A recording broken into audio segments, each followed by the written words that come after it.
Today on Gamer's Couch, Treasure Hunter.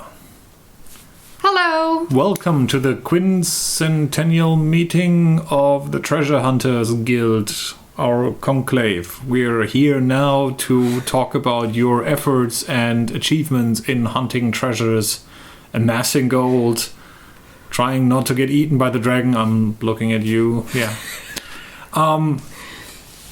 And getting rich and famous. And getting rid of the goblins, because we got a guys. We got a goblin problem. There's a goblin problem. And we need to get rid of it. Of the problem or the goblin?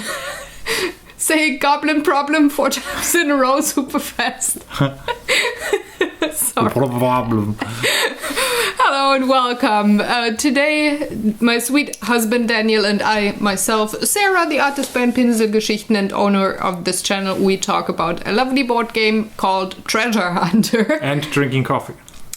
Just like every Sunday. I mean, don't... And staring into the distance. Don't change a well-running system. Well, sometimes we drink wine. No, well, fruit juice, but... Fruit juice, yeah, no, not today. Today's we gotta coffee drive. So, yeah, welcome. We talk about gameplay and rules first. That's always his part to explain. And then we hop into the likes and dislikes section. And in the end, tell you a bit about funny stories and experiences that we had while playing this game.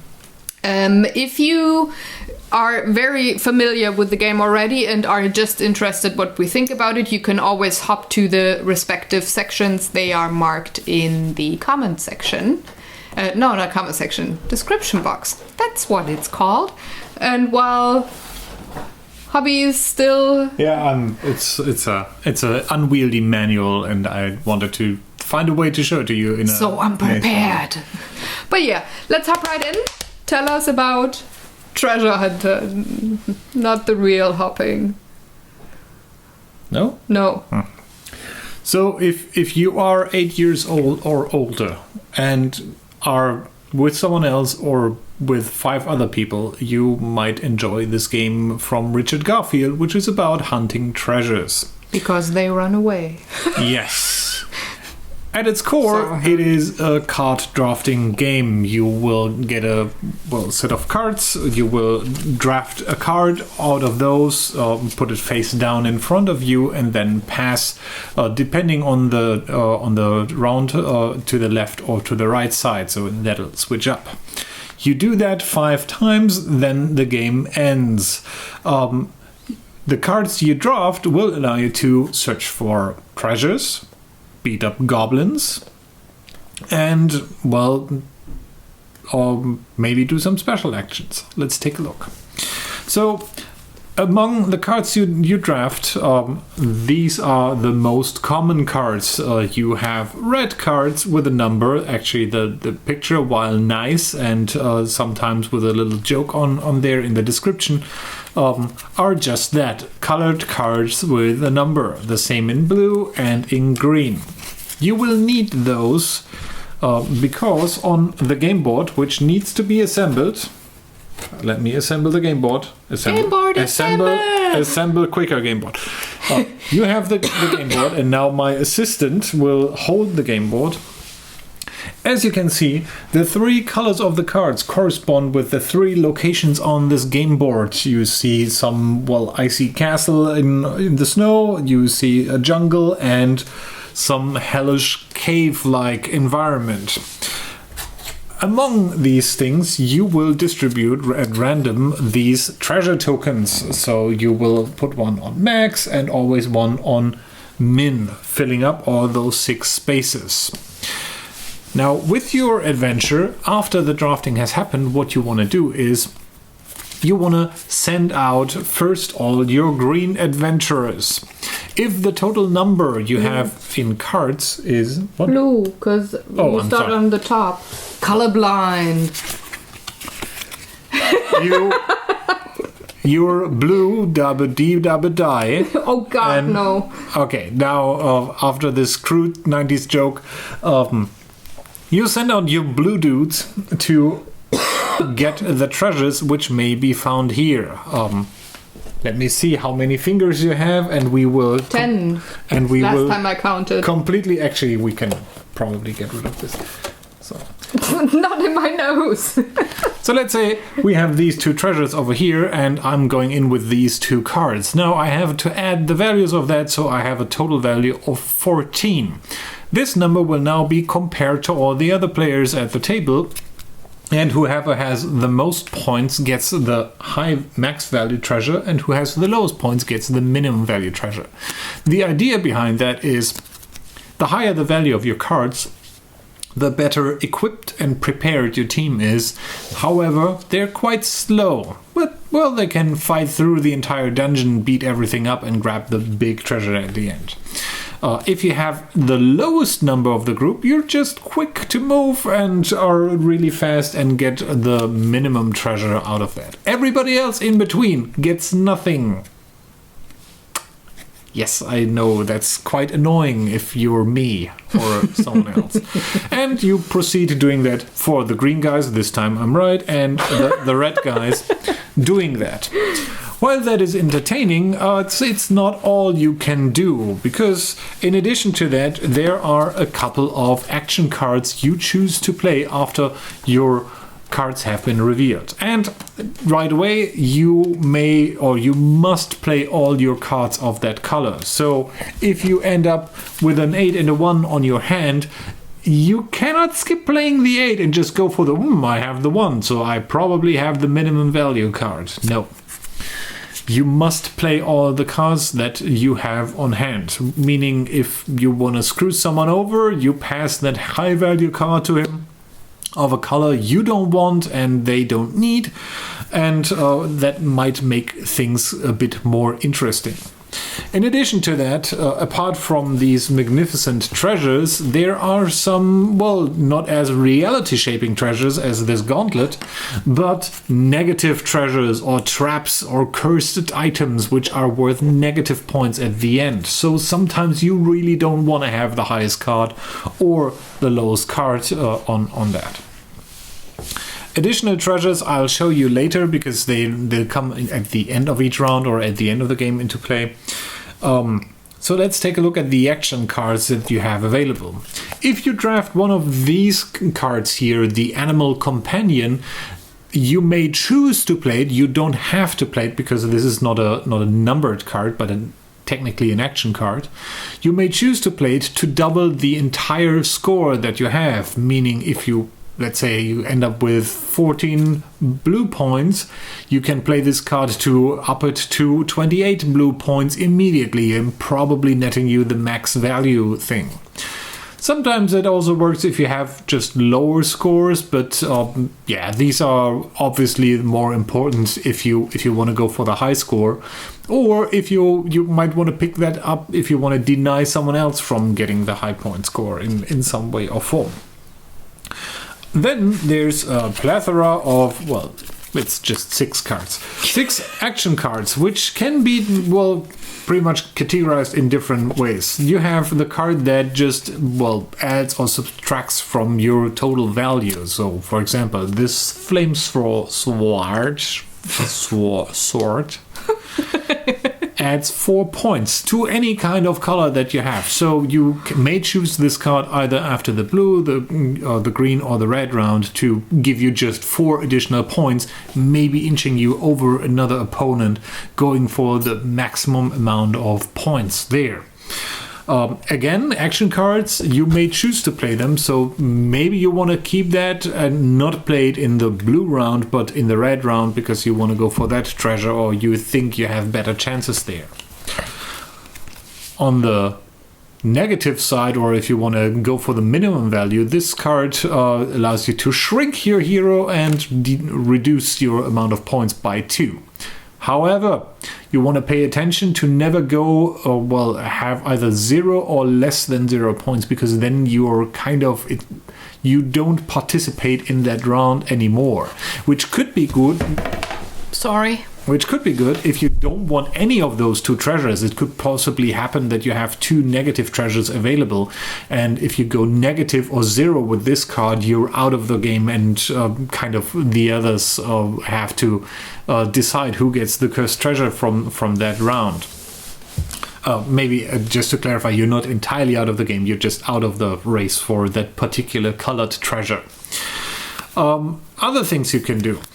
This card seems particularly powerful because it gives you 8 points plus. However, you have to pay. You have to pay each goblin, and we haven't gone to them so far, but you have to pay 1 coin on each goblin, and coins are essentially worth victory points at the end of the game, so you kind of have to pay a little bit to get a point or a value bonus in hopes for getting the high value treasure.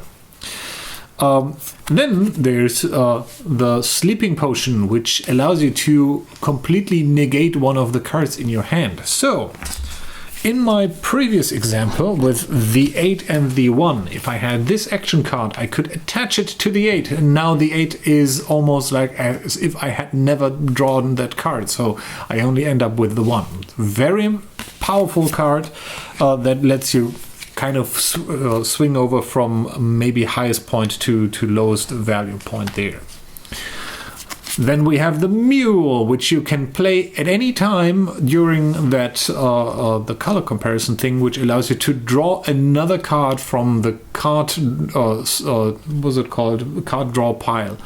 I'm blanking on the name, I'm sorry. Don't worry.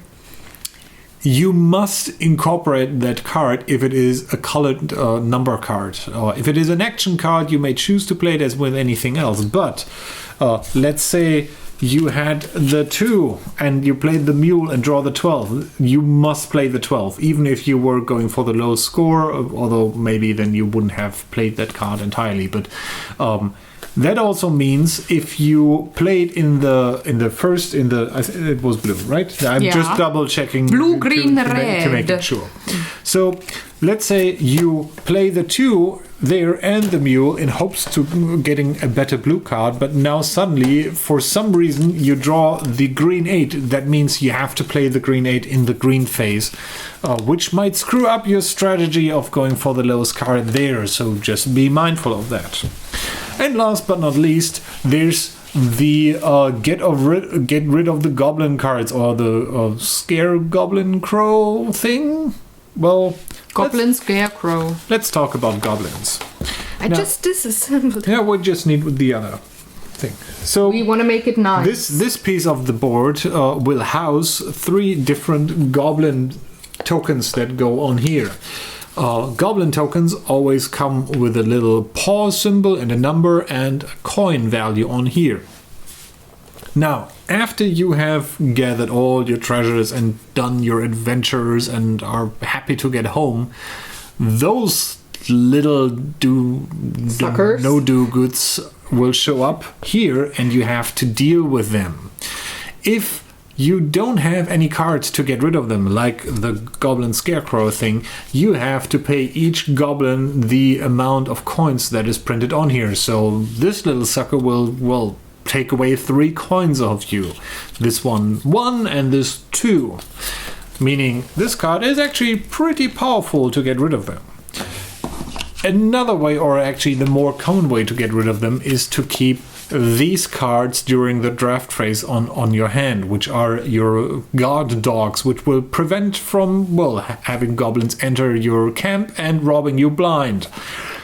The way that works is, here's a paw symbol as well, so you just add the paw symbols, and if you match or exceed the number of paws on the goblin token, you just skip that token and ignore it.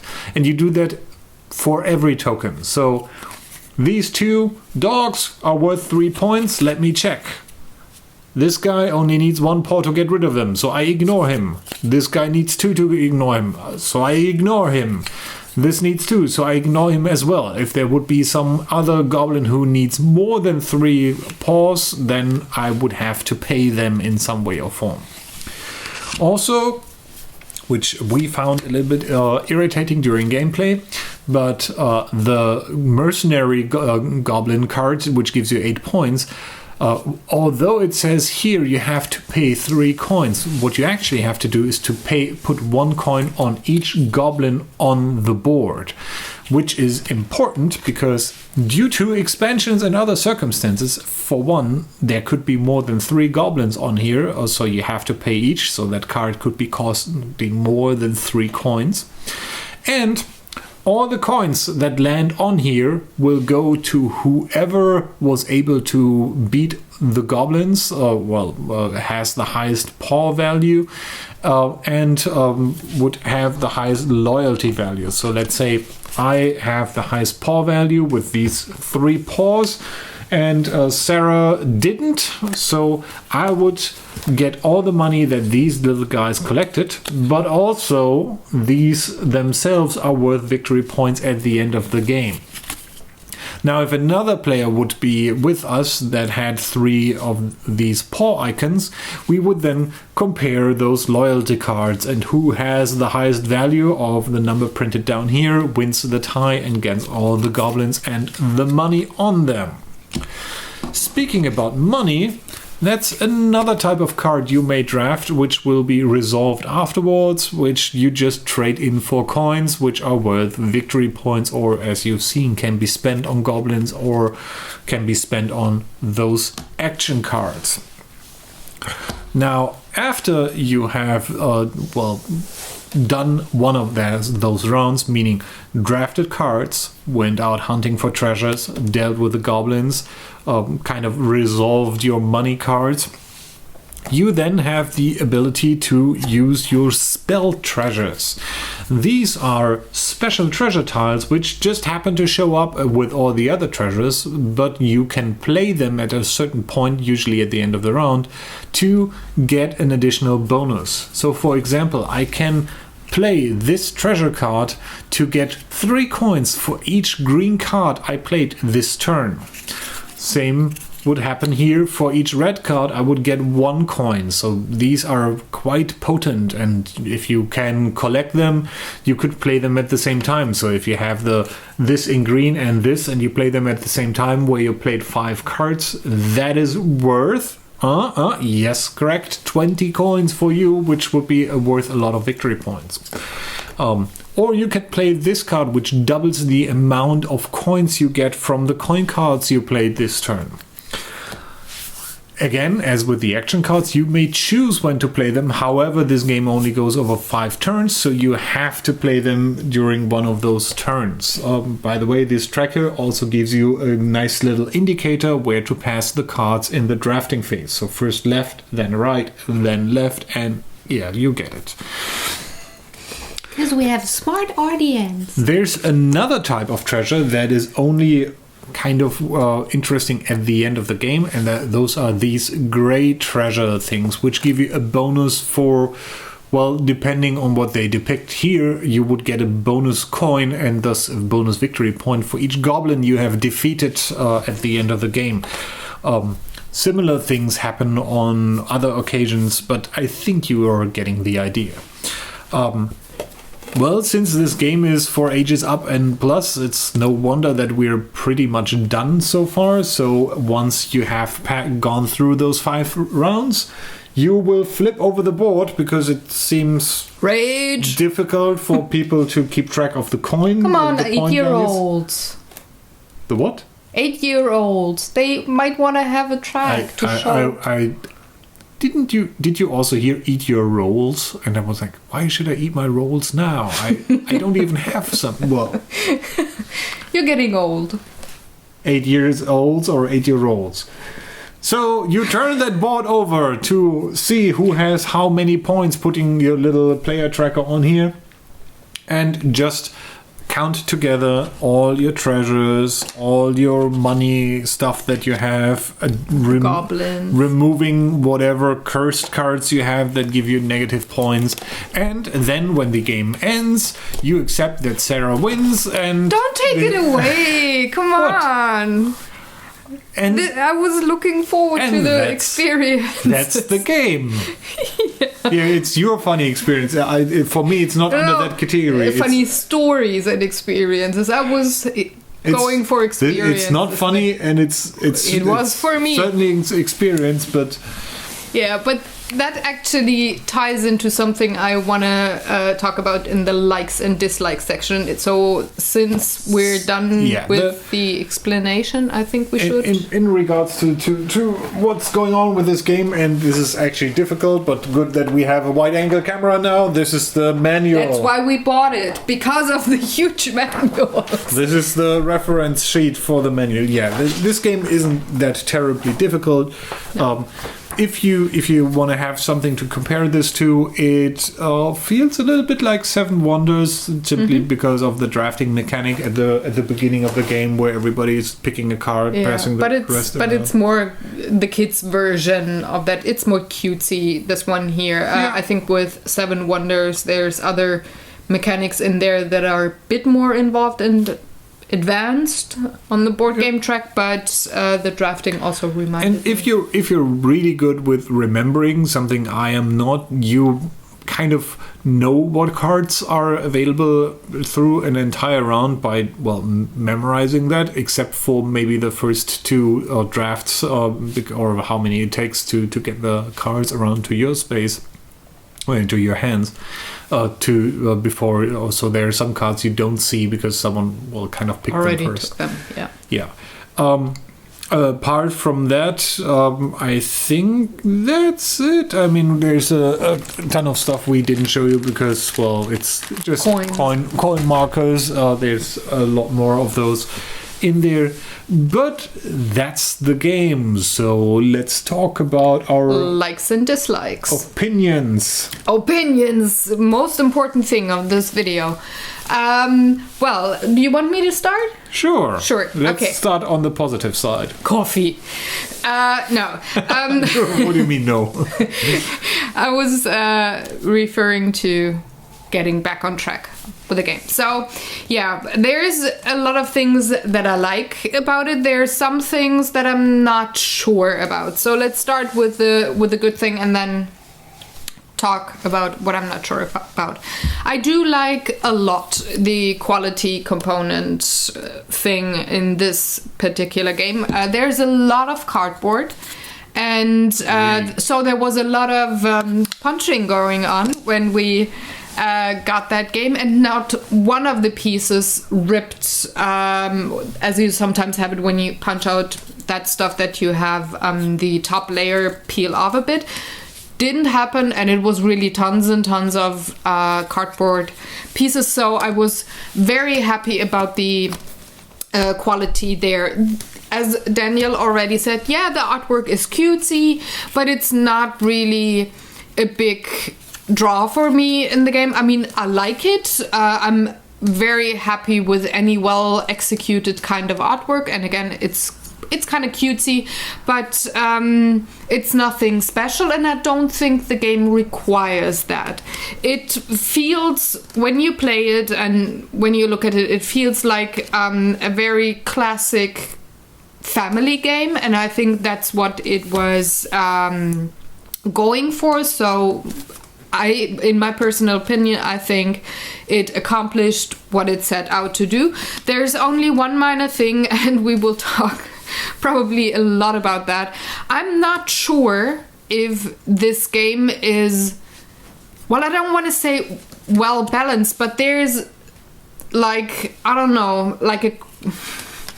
what do you call it when you have like a cheating kind of a thing in video games, or when you crack something to have something be...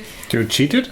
No, but the dog thing, where it's very unlikely that you will not be the winner if you play one certain strategy. I don't want to say this game is broken or not balanced, but I played one strategy only, and we're gonna take it away right now. We played this game 5 times. I was 5 times the winner by a lot of victory points. So I'm not sure if there's something in the mechanic or in the way to play it that I'm pretty sure that's called cheating. That if you play that strategy, and I just played it by accident, and you don't play any other strategy, it's like you're a guaranteed winner. So I'm not sure if it was just something wrong with the game, with the balancing mechanic kind of a thing, or if you guys were just I'm really bad. And I don't think that you were really bad. I'm pretty sure that. You're referring to grabbing the dogs. If you get dogs. And I don't think regard. You were just lucky that nobody who passed cards to you always made an effort to pick up the dog. Yeah, cards. and I'm not sure because I didn't. The first game we played, I didn't have any of these colored number cards in my hand. I just had coins and special action cards and dogs. So I just took the dogs. Whatever. So by accident, I did win, and then I kept that strategy. Like first draft, always the first thing you got to take care of is get at least one dog. Don't care about the colored number thing, though this is actually the main mechanic in the game, the main thing you should aim for or play. And in every game, the guys were really struggling to follow me on my path of victory points, me not regarding those points. So I'm not sure. I think the main reason for that is we are right going into the experiences thing.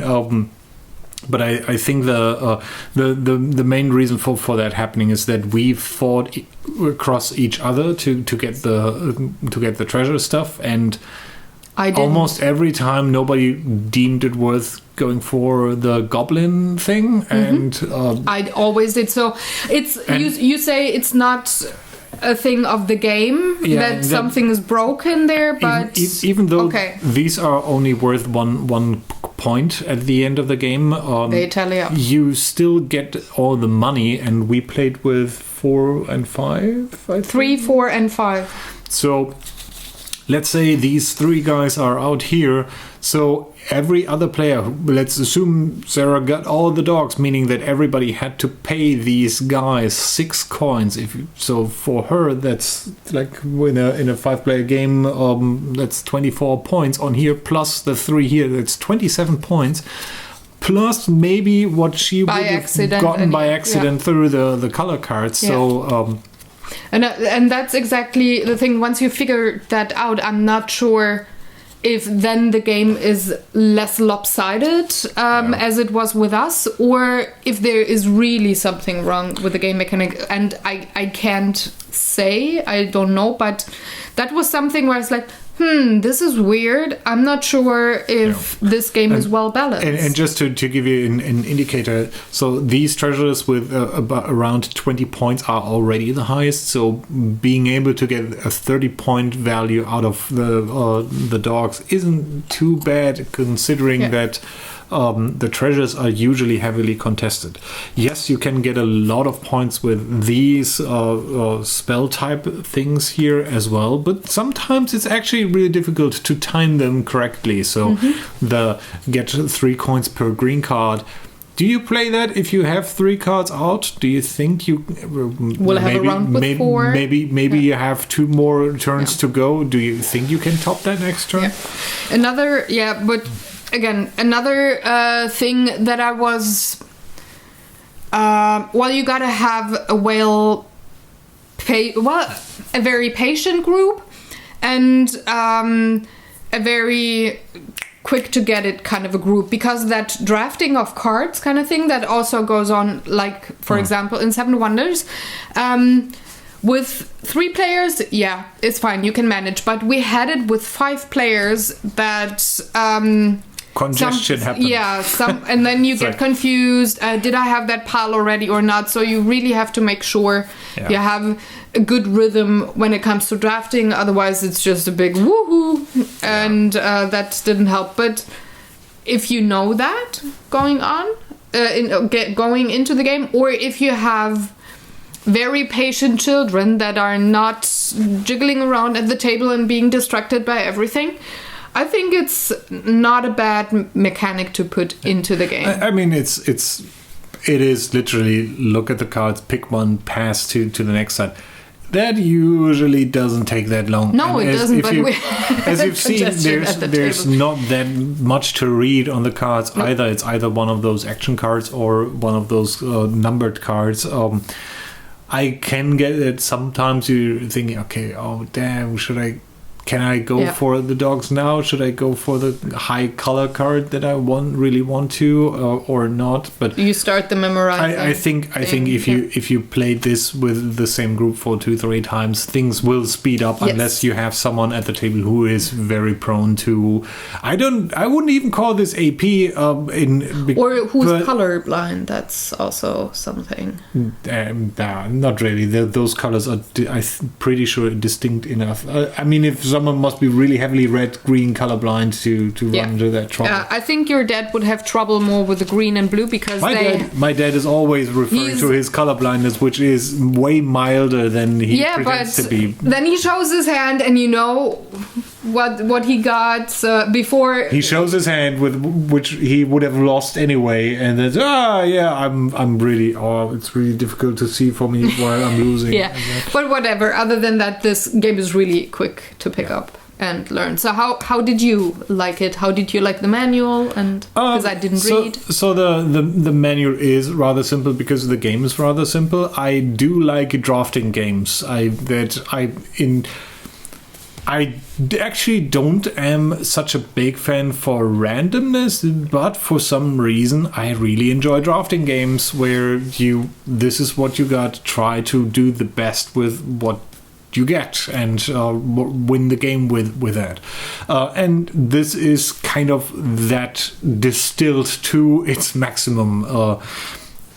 Maybe that's a downside as well because there's not a lot of going on apart from that.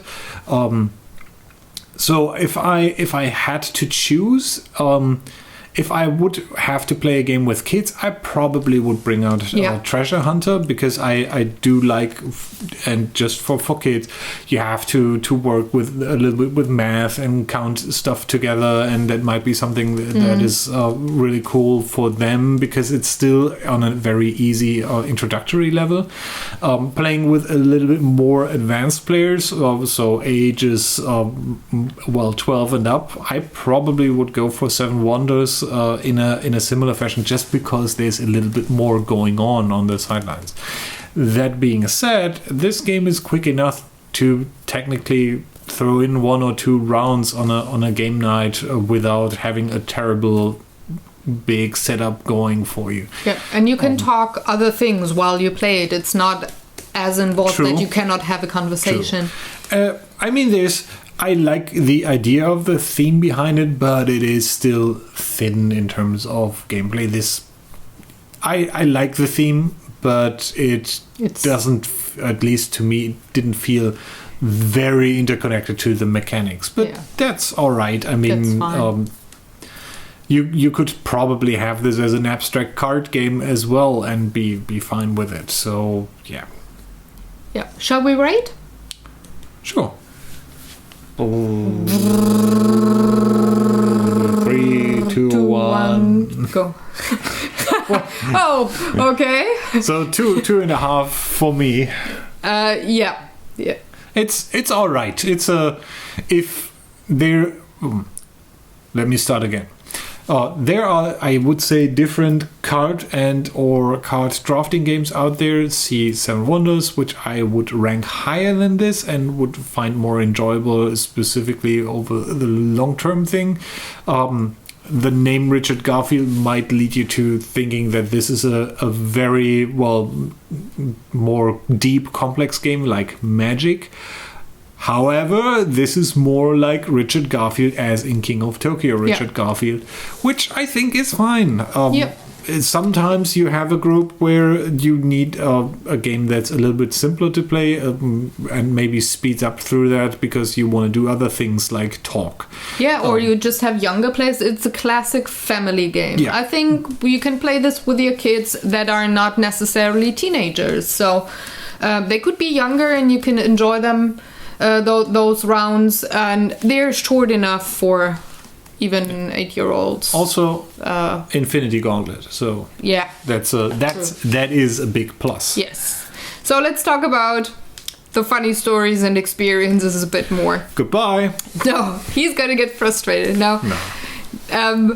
I'm actually, whenever I suggest, let's play a round of Treasure Hunt, everybody at the table goes, no. Groans immediately. Not because they don't like the game, they just don't like to play it with me anymore. I'm Daniel in this game. I think we have at least one person in our group who does not want to play at all anymore due to the fact that your dog strategy is not foiled by other players. But I told her my dog strategy, and I wonder if she likes the game better, if she also maybe tries to have... Probably not. I think that ship is tainted now. But again, I just by accident discovered the strategy in the first game, and I don't want to I'm the coolest dude, but the first round I won by at least double victory points than everybody else. The track didn't... it was too short. I had to go away. Let me check if we got the rules right while you explain your tremendous victory to all the internet folks there. Well, it was 160, and I usually never win. I'm usually mid-section in these kind of games, so I was really surprised. I thought, damn, did you really get all the goblins and the gold on the goblins? Yes, I did. And then we just let me check again. Then we just played a couple more rounds, and again, I was the one where we played with 4 people with sticks.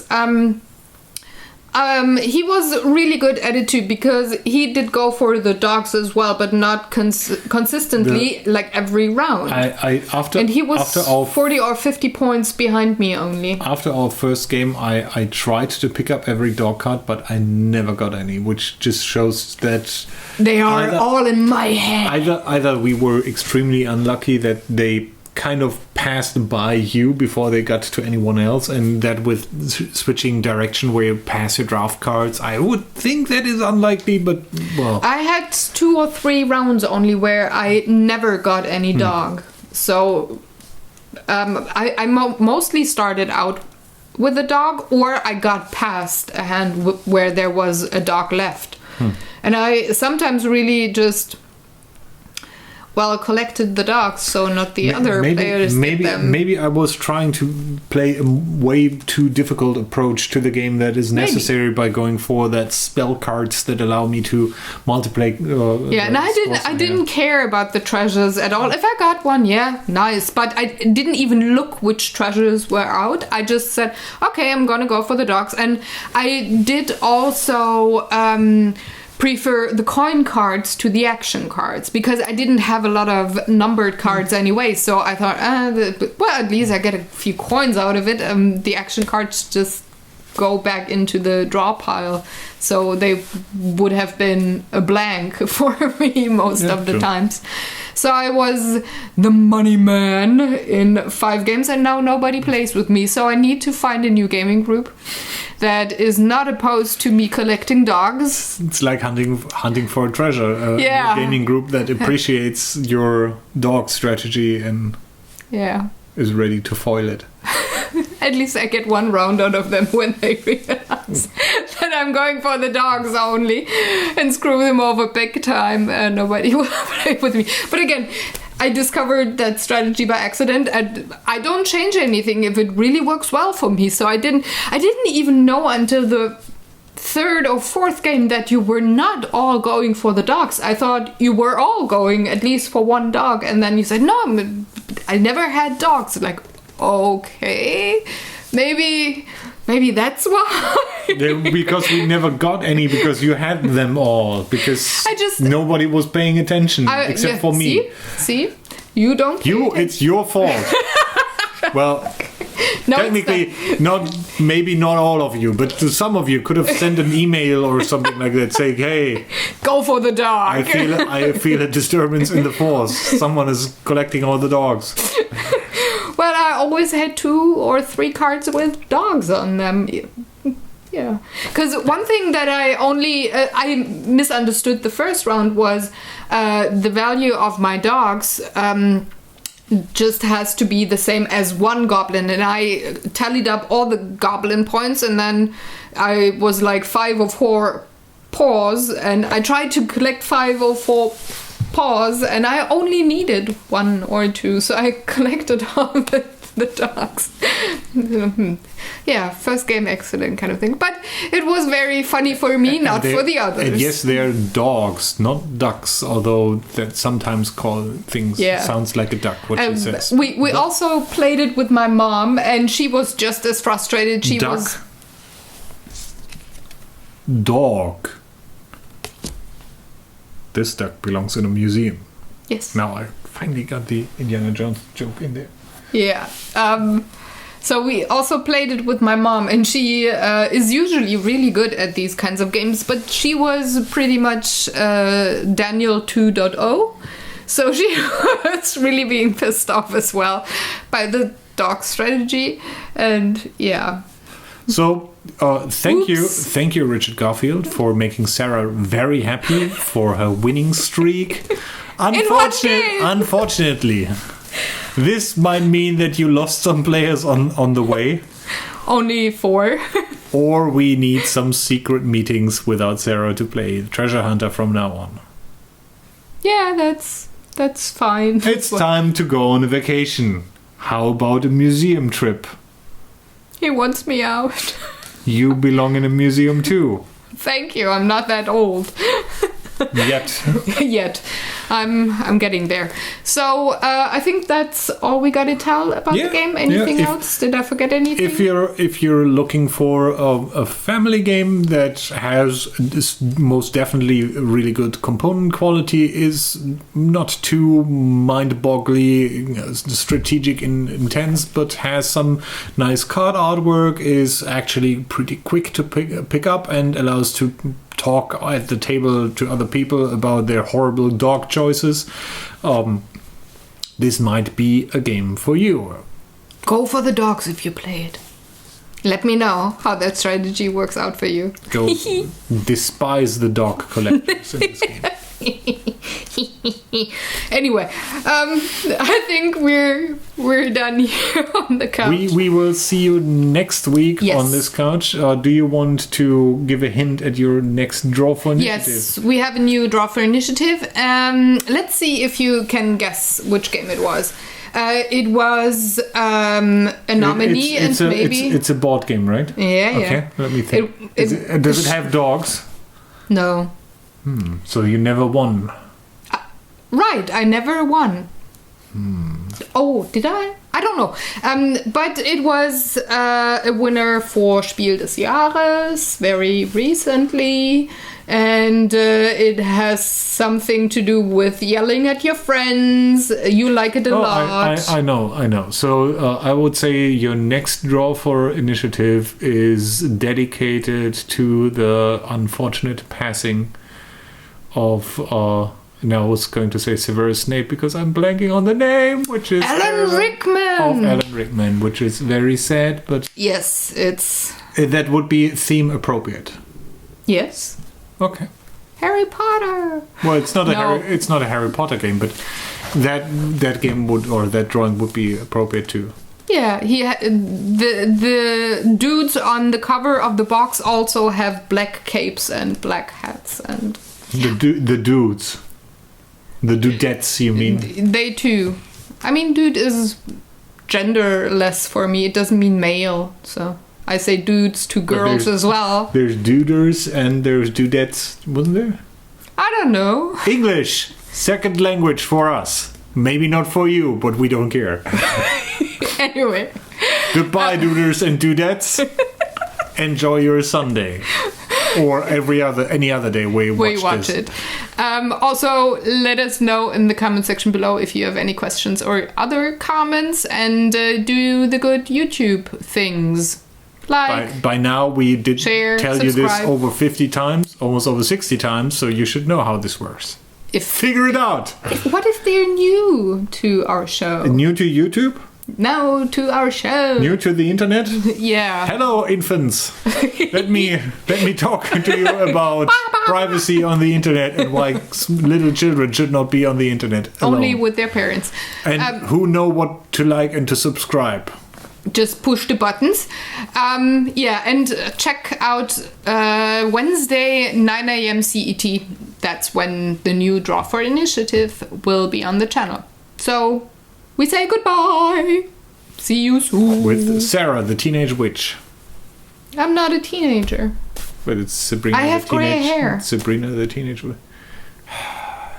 I never watched that show. I'm East Germany. No TV. When do you learn? Why now I understand the cat from the show being all. Which cat? Oh, yes. I never watched it, seriously. Goodbye. Bye.